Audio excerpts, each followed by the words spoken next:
আসসালামু আলাইকুম। আজকে আসছি হচ্ছে একটা ফ্রিজ দেখার জন্য। তো এটা একটা সাইড দরজা ফ্রিজ। ফ্রিজটার সমস্যাটা হলো ভিতরে ঠান্ডা কম হয়। তো মূলত ঠান্ডা কম হওয়ার পিছনে অনেকগুলা কারণ থাকে। তো এই ফ্রিজটার পিছনে আমি দেখলাম যে তেল তেল একটু ভাব আছে, সম্ভবত সূক্ষ্ম লিক। পরে ভালো মতো খেয়াল করে দেখলাম যে না, এটা কোনো লিক না। এটার মূলত প্রবলেম যেটা পাইলাম সেটা হচ্ছে যে কন্ডেন্সার পুরাপুরি ব্লক হয়ে গেছে।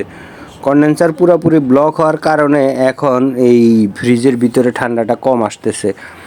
তো এটা একটা সাইড দরজা ফ্রিজ। তো বড় ফ্রিজগুলো আসলে মূলত আপনার কিছুদিন পর পর সার্ভিস করা উচিত।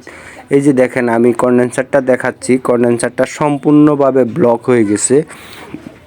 কন্ডেন্সারের সাথে একটা ফ্যান আছে।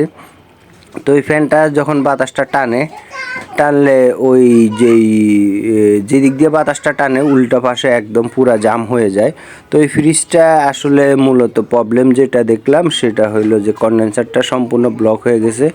এই যে এই ফ্যানটা এই দিক দিয়ে বাতাসটা টানে, তো এই দিক দিয়ে বাতাসটা টানে, এটা হচ্ছে কন্ডেন্সার। তো এই যে দেখেন কন্ডেন্সারটা পুরাপুরি ব্লক, একদম পুরা ব্লক হয়ে গেছে।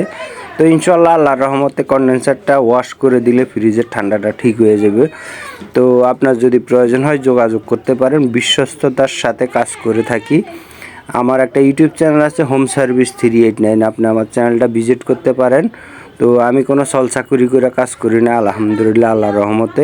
তো আমার জন্য সবাই দোয়া করবেন, আমি সবার জন্য দোয়া করি। তো এটা একটা সাইড দরজা ফ্রিজ।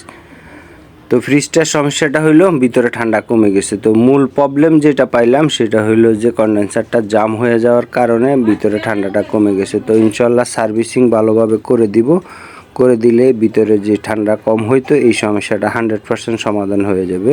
তো আপনার যদি প্রয়োজন হয় ইনশাল্লাহ যোগাযোগ করতে পারেন। এসি, ফ্রিজ, মাইক্রোওভেন, ওয়াশিং মেশিনের যেই কোনো প্রয়োজনে যোগাযোগ করতে পারেন।